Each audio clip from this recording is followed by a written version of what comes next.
Doncs, bàsicament, una cosa va portar l'altra. Al principi no sabíem que el Miquel Pedrola tenia una filla. A la que vam contactar amb una part de la família, vam descobrir que tenia una filla i vam estar rebuscant per via diplomàtica durant més d'un any i no va haver-hi cap tipus de manera de fer-ho. Al final va ser a través d'una historiadora francesa que es diu Cindy Conaert, que vaig anar a una xerrada al Memorial Democràtic i, pures casualitats de la vida, li vaig donar un paper que posava Amada, Pedrola i Valero. I vaig dir, si trobes aquesta senyora, sisplau, avisa'm. I per avatars de la vida, la Cindy va acabar entrevistant a l'Amada sense saber que era l'Amada Pedrola. Entrevistar, bàsicament, perquè estava interessada en la història de la seva mare, de la Maria Valero, per un tema de que ella havia estat una dona militant a la Guerra Civil, i es veu que en preguntar-li el cognom de soltera va veure que era l'Amada que estaven buscant. Vaig rebre un correu en francès que posava no sé què d'Amada, vaig entendre que era ella i a partir d'allà vam començar el contacte. I una de les primeres coses que va dir l'Amada és que tenia ganes d'anar al lloc on havia mort el seu pare, i va ser quan ens vam posar d'acord uns quants veïns de la Barceloneta i gent implicada en el cas per anar a veure, diguéssim, on había mort Miquel Pedrola. Y cuando te enteraste ahora, bueno, cuando te enteraste hace un mes y pico de toda esta movida, Pues ¿qué sentimientos te...? és la meva cosina, la Carmen, Sí.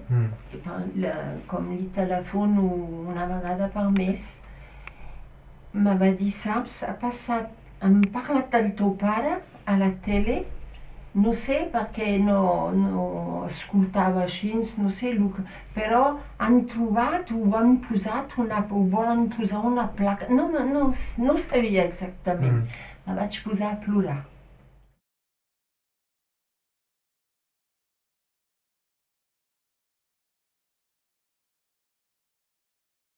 Fins i tot preguntant a la pròpia gent del poble, diguéssim, no tenien clar si el carrer ja s'anomenava així abans de l'arribada de les milicians de la Barceloneta durant la Guerra Civil, perquè de fet hi ha altres llocs al món que tenen el nom de Barceloneta, vol dir Barcelona Petita, però seria curiós en cas que aquest carrer s'hagués posat durant la Guerra Civil, perquè en aquest poble precisament gent destacada del POUM de la Barceloneta va anar per aquí, va ser un dels llocs on van estar establerts, ja no només durant el període en què va estar Miquel Pedrola, sinó bastant després. Thiers, Quicena, Monte Aragón, tots aquests llocs al costat d'Osca va ser un dels llocs principals on va estar la 29 Divisió, que era justament la divisió del POUM. Las trincheras recuperadas. Se puede ir tanto a pie, por sendero, como en coche. Bueno, 7 kilómetros, pero ¿y para dónde salimos? ¿quieren caminar? Que son 6 kilómetros en total, ¿no? 7.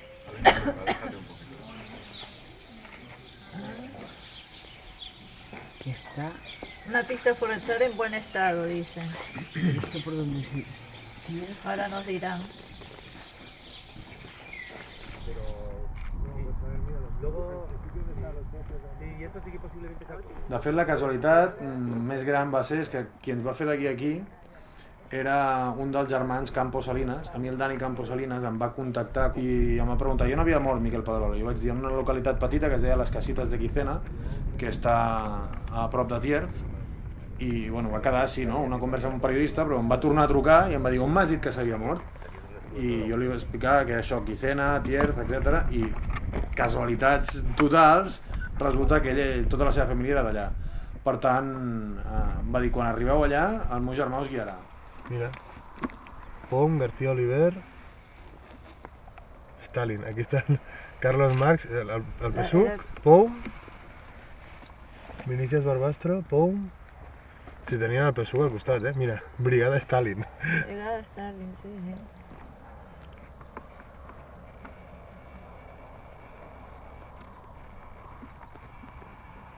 Això s'hauria de fer una foto perquè posa on està tot l'arxiu històrico-militar.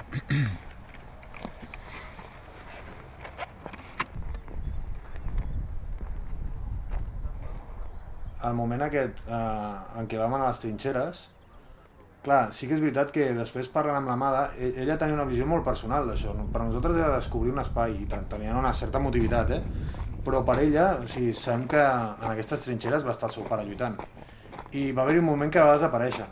I després, al final, em sembla que va ser el Paco Moya qui la va trobar, i diu que se la va trobar i semblava com una nena petita, perquè de fet estava ella en aquell moment, clar, si pels que ens vam implicar això va ser fort, ens hem d'imaginar per ella que va ser una total passada, era tornar a una cosa de fins i tot abans que ella existís, perquè quan el Miquel Pedrola va morir ella no havia ni nascut encara. Los sacos, pero sí. Pero esto estaría enterrado, ¿no? ¿Hasta hace poco o qué? Sí. Bueno, se sacó la tierra. la parte de la trinchera que sigue por ahí está totalmente enterrada, está totalmente enterrada. Prácticamente desaparece. Sí, esto es lo que sería el interior de esta parte. Si tuvieran dependencias o botiquines o condominios.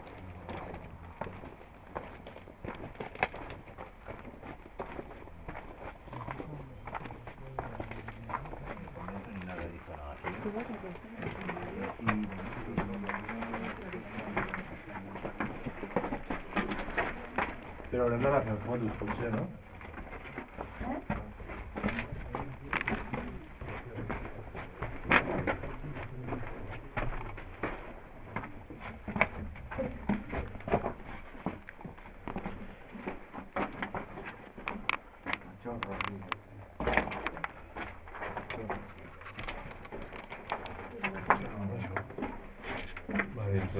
El que era curiós aquí a les trinxeres que hi havia molts noms de gent apuntada. I vam estar buscant el Miquel Pedrola i evidentment no hi era. Però alguns dels quals havia llegit documentació, etc., alguns eren coneguts. O sigui, si tu creues les biografies dels diferents personatges que van estar per aquí, després molts noms, perquè eren sempre la mateixa gent, diguéssim, sonaven i et trobaves noms d'aquests. I és com que realment te n'adones que allò que estàs llegint no és una novel·la de ficció, és una cosa real. Sobretot a principis de la Guerra Civil, quan va esclatar la semimilitar, ells es prenien això com si fos una mica una aventura juvenil, però quan van veure que la gent es començava a morir, i en part la reflexió va ser, a part de la mort de Germinal Vidal, de Pedrola i de Castells, etc., i quan van haver-hi els funerals multitudinaris, van veure que això no era un joc, no era una aventura juvenil, sinó que la gent es moria, i que això era una guerra.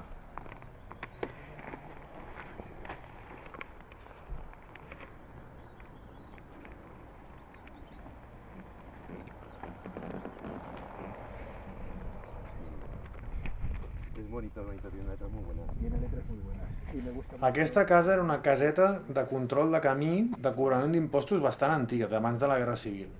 Però vam anar-hi perquè ens havien explicat que a l'entrada hi havia lletres on posar POUM i hi havia algunes inscripcions de gent que havia estat en aquell moment, més que res per pura curiositat. La sorpresa va ser que buscant entremig, doncs va haver-hi unes lletres que encara, fins i tot ara, no sabem exactament què posava, però sembla que podia haver posat Pedrola.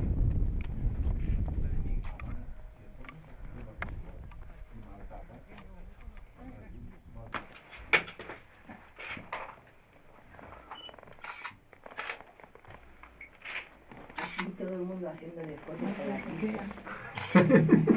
Que no es la Ana Obregón, sino la mala de Lola. Mira, ya podría ser Ramón Fernández Jurado y Víctor Alba, que es Alba per aquí també.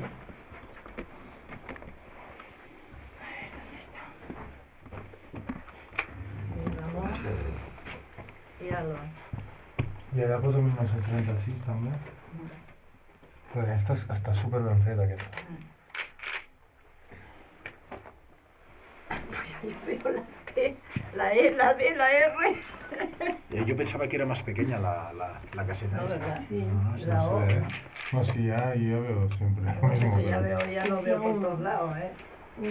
Pues tú, O sea, Sí, señor. y la mala, Lo es. y la mala. aquí. Aquí. Ah, Está aquí, está aquí. que no la veo ya.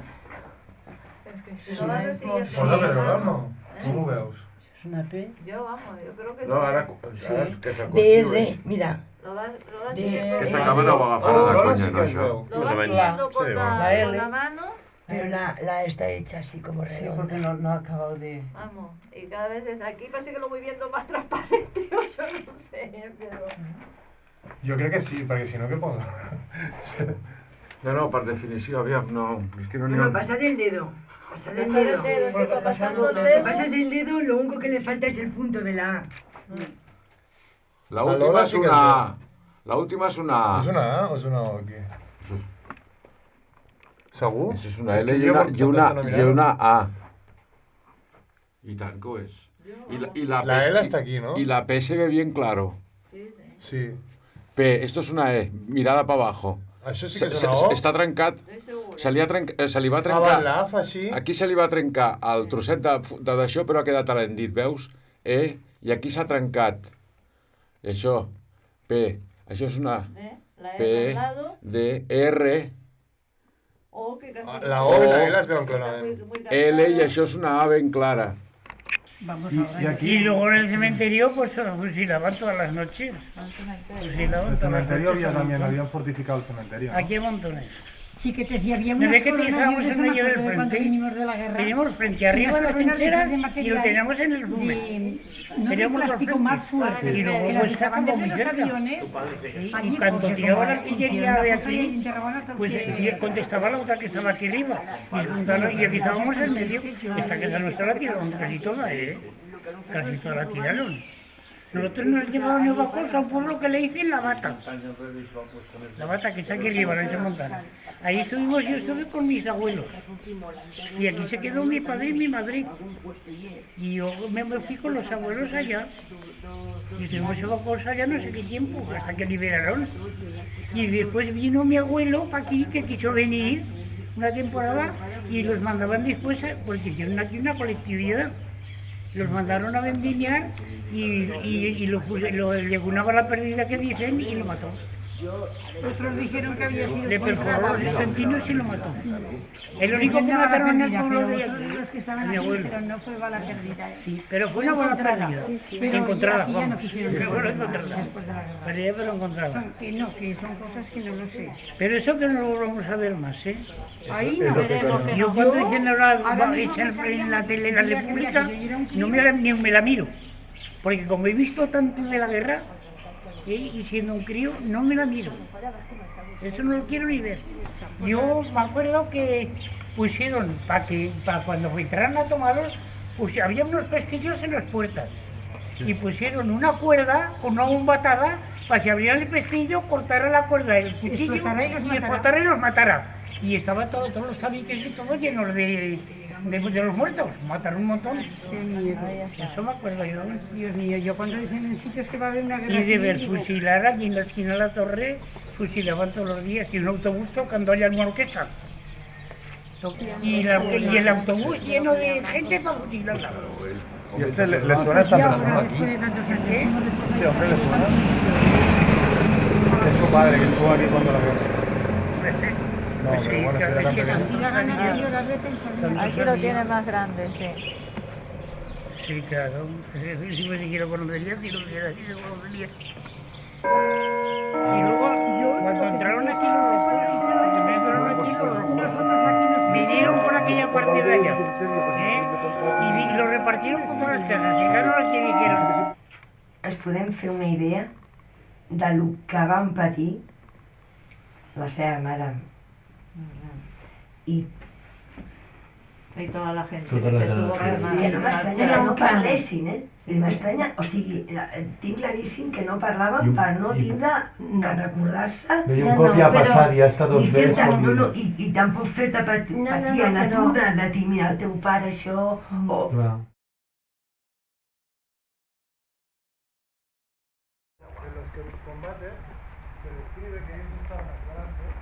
Aquí el molí va ser la part més emotiva, va ser. Perquè realment tot això que estàvem fent era un cercle que es tancava. O sigui, estàvem tornant al lloc on aquest personatge havia mort, que era el pare que va tenir una filla pòstuma, que era l'amada, que la fotografia d'una de les parts laterals era la que l'amada tenia ja a França i sabia que el seu pare havia mort allà i ella no sabia on era aquest lloc i havíem trobat aquí i només arribar aquí i anaves veient el lloc on s'havien amagat aquests, l'escala per on havien pujat, Castells, Boïl, Pedrola, etc. Ho veies claríssimament. Pero ¿qué te, Dani? Si estaban disparando, o sea, disparaban de frente y ellos subieron como escondidos por un lado, En teoría ellos estaban puestos por aquí, delante de la escalera. disparando para allá. Entonces hubo una incursión por un lado, Ah. que ahí fue donde un periodista quedó herido. Entonces ellos subieron delante del tiroteo por la misma, o Sí, sea, subieron por las escaleras y se metieron para adentro. ya, pero de frente, cuando me estaban disparando. Sí, entraron por ahí. Sí. Se dedicaban a subir por la escalera y meter dinamitazos.